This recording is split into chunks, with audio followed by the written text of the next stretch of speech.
muchas gracias. Pepe, adelante con la conferencia. Gracias. Ok, buenas tardes, Milagro, muchas gracias por la presentación. Señores, buenas tardes. Sí, yo quisiera antes de empezar la disertación explicarles un poquito. Yo tuve la oportunidad de hacer el primer diplomado de alta gerencia de seguridad en el año 2008 y obtener finalmente la certificación de CPP en el año 2009.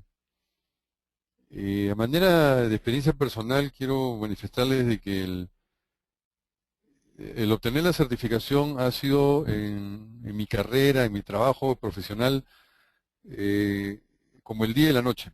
Definitivamente, al obtener la certificación, he tenido la oportunidad de desarrollarme mucho mejor y en muchos otros campos de la seguridad que anteriormente, por un tema de o desconocimiento o falta de procedimientos, no lo hacía. Hoy en día lo desarrollo, lo llevo adelante, me ha permitido tener una empresa consultora que hoy por hoy estamos dando una serie de servicios a diferentes empresas en diferentes rubros. Definitivamente la certificación nos permite desenvolvernos en todos los rubros del negocio, no en un rubro específico como anteriormente estábamos viendo básicamente lo que era tema de seguridad física. Entonces, con este preámbulo vamos avanzando con la presentación. ¿Qué cosa es ASIS? ASIS son las iniciales de la American Society for Industrial Security. Es una organización que se funda después de la Segunda Guerra Mundial con la finalidad de lograr y generar estándares para atender los problemas que se presentaban en los diferentes negocios o empresas. ¿Por qué hablamos de un tema de sinergia de las áreas claves en un programa profesional de seguridad? Lo que ocurre es que hoy en día la seguridad ya se ve como un tema integral. Hoy en día el profesional de seguridad interactúa con todas las áreas del negocio. Ya no estamos en un tema como antes, que veíamos únicamente los temas de seguridad física, los muros perimétricos, puerta, acceso, todo, no. Hoy en día los negocios se mueven por procesos y nosotros entramos a trabajar en todos los procesos del negocio. Más adelante voy a explicarles un poco en cómo es que vamos ingresando. Entonces, este diplomado de alta gerencia y seguridad, observando los dominios que ASIS tiene para poder capacitarnos y desempeñarnos, ha sido integrado en el programa de tal manera de que este diplomado nos permite y nos prepara para poder acceder a la certificación de CPP.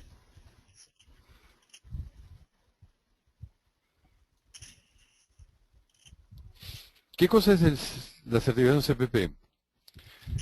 Como bien lo dijo Milagro en su momento, es una de las acreditaciones más ampliamente aceptadas y difundidas a nivel internacional en lo que respecta al ámbito de la seguridad, constituyendo una herramienta que es de utilidad decisiva para acceder a los más reconocidos puestos directivos del sector. Este es, digamos, la información primaria y lo que hoy en día en Estados Unidos y en las empresas americanas exigen para tener los puestos de directivos, gerentes, jefes de seguridad, requieren que tengan esta certificación. Esta certificación nace en el año 1972 como fruto del programa y esfuerzos desarrollados por ASIS, del cual viene desde su fundación en el año 1955. Lo que ocurre es que ASIS genera 3 certificaciones con el propósito de garantizar que las personas que tienen las certificaciones tengan y conozcan y difundan ampliamente los estándares que ASIS tiene para los temas de seguridad. Hasta la fecha hay más de 14.000 profesionales CPP en el mundo.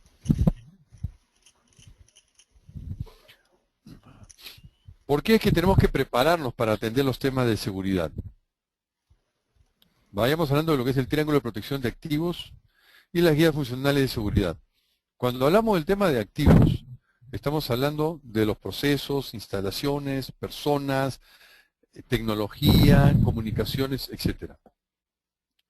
Entonces, no nos circunscribimos específicamente a un tema de físico, nos referimos a todo lo que es físicos o todo lo que es tangibles e intangibles. ¿Ok? Entonces, para eso tenemos que hacer lo que se llama una administración de los riesgos, o una administración del riesgo, a través de procesos, procedimientos y metodología. Luego tenemos el tema de lo que son las decisiones empresariales, el compromiso de la alta gerencia, el compromiso de los directivos más altos del negocio, y tenemos también una serie de leyes, regulaciones políticas, procedimientos, ética, buenas prácticas empresariales. Los principios de práctica de seguridad. En este dominio vamos a aprender y vamos a tener metodologías para planificar, organizar, dirigir y gestionar programas de seguridad. Ojo con esta palabra, gestionar. Anteriormente no hablábamos del tema de gestión. Hoy en día ya entramos nosotros a hacer gestión en seguridad. No es solamente planificar, ejecutar. Gestionamos la seguridad de la organización. Esto para evitar o controlar las pérdidas y se aplica a los procesos con el propósito de de proporcionar un entorno seguro para el trabajo. No para el trabajador, sino para el desarrollo del negocio en general. Luego, como segundo dominio, tenemos los principios y prácticas de negocios. En este dominio vamos a poner en práctica y a desarrollar y gestionar todo lo que son los presupuestos y controles financieros, pero con el tema de la responsabilidad fiscal. Nosotros muchas veces cuando hemos ido a hablar con nuestros jefes, nuestros gerentes, para proponerles algún tema de seguridad, vamos y le hablamos, necesitamos cámara, necesito este equipo, necesito esto otro. Pero normalmente los directivos, la gente del directorio, lo que ven son números. Y teníamos que aprender a hablar en su idioma para que nos entiendan. Si bien es cierto, uno puede decir que la seguridad no genera utilidades, pero sí genera dejar de invertir o dejar de gastar. Que eso también es un tema de beneficio para el negocio. Luego tenemos lo que es la seguridad del personal.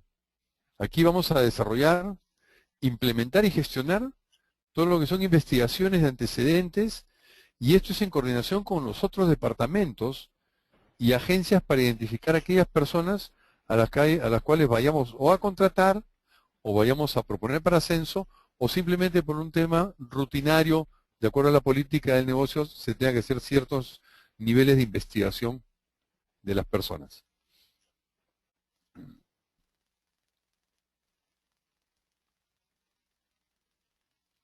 Luego tenemos el tema de seguridad física. En esto vamos a ver todos los aspectos que tienen que ver con la seguridad. ¿Por qué un muro debe tener una altura determinada? ¿Por qué tiene que haber una separación? ¿O por qué una iluminación tiene que ser de tantos lumens? ¿Por qué una cámara tiene que ser de tales características? Todo eso lo vamos a ver en el tema de seguridad física. De tal manera de que finalmente la cámara no nos sirve únicamente para un control del perímetro, del entorno, sino un control dentro del desarrollo del proceso. Luego tenemos el tema de seguridad de la información. En esto vamos a analizar y a ver si todas las instalaciones, todos los equipos, todo lo que está llevado para el tema de información, los procesos, tienen la seguridad física adecuada, hay seguridad en los procedimientos que ellos llevan a cabo, ¿no? Si es que hay seguridad en los propios sistemas de información, cuál es el grado de responsabilidad de los empleados en el aspecto de cuidar la información, no diseminarla, y las capacidades de destrucción y o recuperación de la información. Nosotros podemos tener información que es sensible y un empleado podría desaparecerla. Tenemos backups, tenemos sistemas alternos. ¿Cómo desarrollamos eso? En este punto, por ejemplo, nosotros tenemos que trabajar muy de la mano con la gente de tecnología e informática. Antes, tecnología veía sus temas, seguridad lo veía los suyos. Hoy en día no, hoy en día trabajamos en equipo. Eso es lo que le decía hace un momento. Hoy en día el seguridad está integrado en todas las áreas y es parte del trabajo y el desarrollo de todos los procesos en todas las áreas. Luego tenemos lo que es la práctica de emergencias y conducción de crisis. Aquí vamos a verificar, a evaluar, a mirar cómo es que desarrollamos nuestros planes de emergencia. Pero no solamente así nos dice, quedémonos en el plan de emergencia. Así nos habla de, después que hacemos los planes de emergencia, que las regulaciones de cada país indican cómo tenemos que hacerlo, existen una planificación y una preparación para recuperar el negocio una vez producida la emergencia o dada la crisis. Cuando la empresa se prepara para poder recuperarse de un negocio, la empresa comienza a tener una actitud de ser una empresa resiliente. ¿Qué significa resiliente? La resiliencia viene de un término en mecánica. Por ejemplo, un resorte. Cuando yo un resorte lo presiono, una vez que lo suelto, el resorte vuelve a su posición original.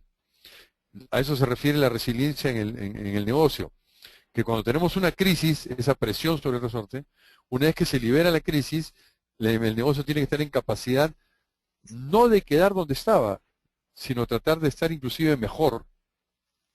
¿A qué se refiere con estas mejoras? Cuando nosotros somos resilientes y otras empresas del mismo rubro de negocio que nuestra no lo son, evidentemente a la hora que nosotros nos recuperemos, vamos a poder captar a algunos clientes, a poder estar en una mejor posición competitiva respecto al resto.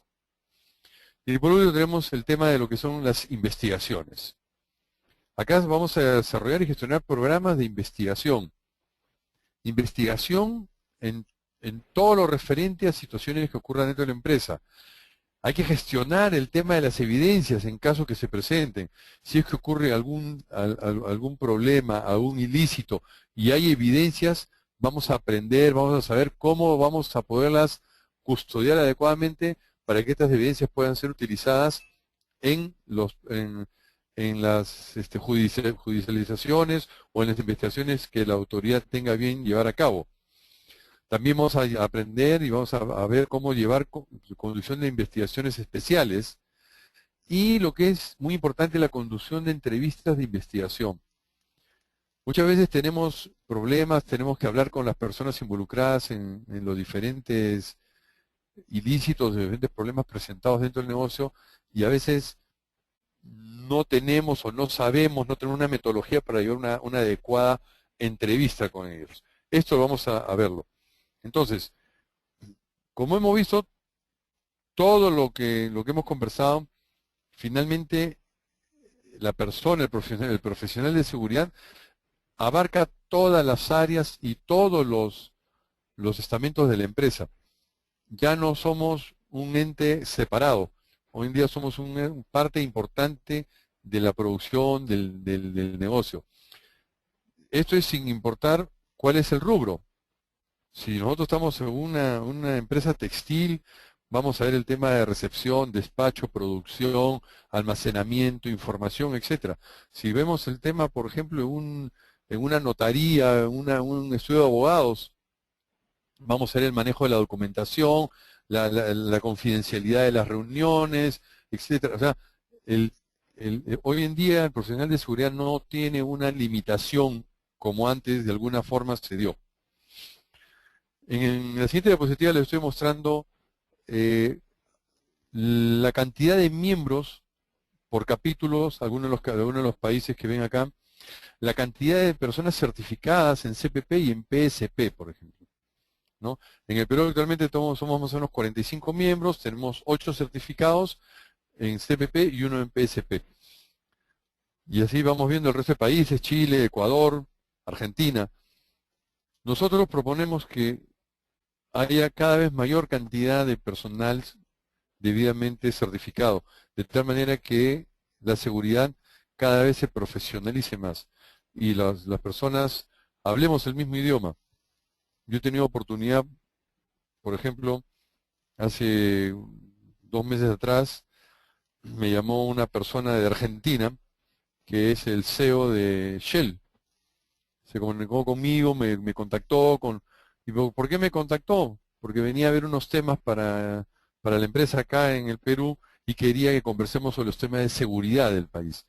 Entonces, Definitivamente, cuando tenemos esta certificación, seguimos este curso, obtenemos una metodología y obtenemos una serie de estándares que nos permiten, sin importar la nacionalidad que tengamos o el rubro de negocio en el cual nos desarrollemos, hablemos básicamente en el mismo idioma. ¿Cuál es el porcentaje de éxito cuando nosotros estamos postulando para lograr la certificación? El 50% del éxito está en la lectura del material. Aquí hay mucho material que hay que leer y hay que entender. Tenemos que entender qué es lo que nos están diciendo. No es un tema memorista, no es un tema pegado a la letra. Hay que captar el concepto de lo que nos están diciendo. Luego, así se establece un 25% en lo que es experiencia. Y luego tenemos otro 25% que son las clases. Ya lo va a explicar Milagros y yo me adelanto un poquito. Todos los que dictamos los diferentes dominios para el diplomado, todos somos certificados en CPP. Eso nos permite poder, a la hora que hacemos la interacción con ustedes en las clases, poder transmitirle primero que nada los conocimientos y segundo nuestras experiencias y lo que hemos vivido cuando hemos dado los exámenes y hemos visto para poder lograr la certificación. Entonces, es muy importante poder amalgamar adecuadamente estos tres elementos y con esto poder tener la opción de poder acceder a la certificación. Hacerles un modelo de pregunta en lo que es el examen. Esta fue una pregunta que me vino a mí, ¿no? Una señora que es maltratada por su pareja no abandona su hogar por vergüenza, no tiene a dónde ir, los hijos o falta de dinero. Definitivamente, si yo pienso como peruano, como todo, lo más probable es que diga que es por los hijos. Bueno, yo quiero comentarles y decirles que Asís ha confeccionado el tema de certificaciones para personal americano y bajo los conceptos y la manera de pensar americana. Entonces, por ejemplo, la respuesta correcta a esta pregunta es no tiene dónde ir. Recordemos, por ejemplo, que para la idiosincrasia americana, el tema de vergüenza realmente no existe. Vemos a que la gente se viste de cualquier manera, o sea, no tiene mayor reparo o no se preocupa mucho en el qué dirá el resto. No es como nosotros, los latinos, que a veces nos preocupamos un poco en el qué dirán. El tema de los hijos. Normalmente los hijos a muy temprana edad están yendo de la casa y los papás no se preocupan en que se queden. No tienen un concepto de familia como el que tenemos nosotros. El tema de falta de dinero, en Estados Unidos una señora con hijos que ha sido abandonada, el gobierno tiene una subvención hasta por 6 meses. Por lo tanto, por descarte nomás, podemos nosotros, si comenzamos a pensar como americanos, tenemos ya una mayor opción. Y así como esto, tenemos una serie de preguntas que no están dirigidas estrechamente o estrictamente a cómo es que hemos leído los manuales y qué cosa es lo que dice. Va mucho por cómo es que se aplican las cosas. Uno de los principios que tiene Asís y que tiene el gobierno americano es el principio del hombre íntegro, por ejemplo. La persona dice algo y se cree en lo que dice, su palabra es valedera, tanto así que cuando la persona en un juicio detectan que ha faltado a la verdad, eso tiene prisión, etcétera.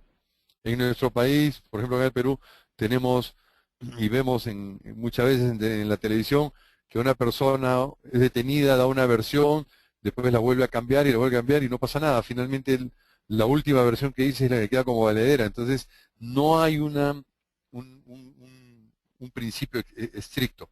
Entonces, si estamos yendo a optar por la certificación, tenemos que darnos cuenta que tenemos que comenzar a pensar, sobre todo para lograrla, con un raciocinio diferente al que cotidianamente tenemos, ¿no?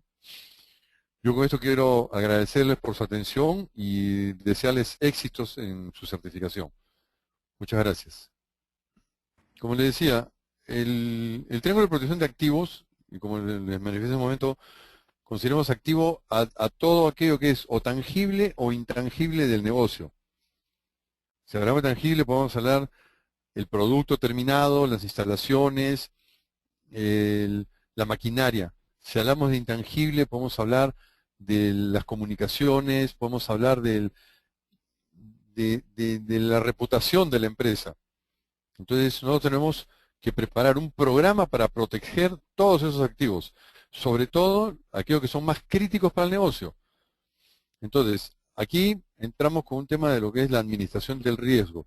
En este punto, nosotros vamos a hacer, primero que nada, una evaluación de las amenazas. Luego de eso, evaluamos y vemos si estas amenazas se pueden materializar y si se materializan, ¿cómo me afecta? A eso se llama, a eso así lo llama la criticalidad. ¿Qué tan crítico para mi negocio es que esa amenaza se manifieste, que ese riesgo se dé? Entonces, ante esa evaluación y esa administración, hay unas decisiones empresariales.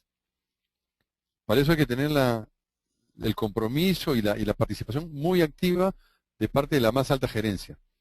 Si la más alta gerencia está comprometido con el programa, va a tomar en consideración lo que estamos dando como evaluación y se tomarán aquellas medidas necesarias para poder reducir a la máxima expresión esos riesgos y esa criticalidad para el negocio.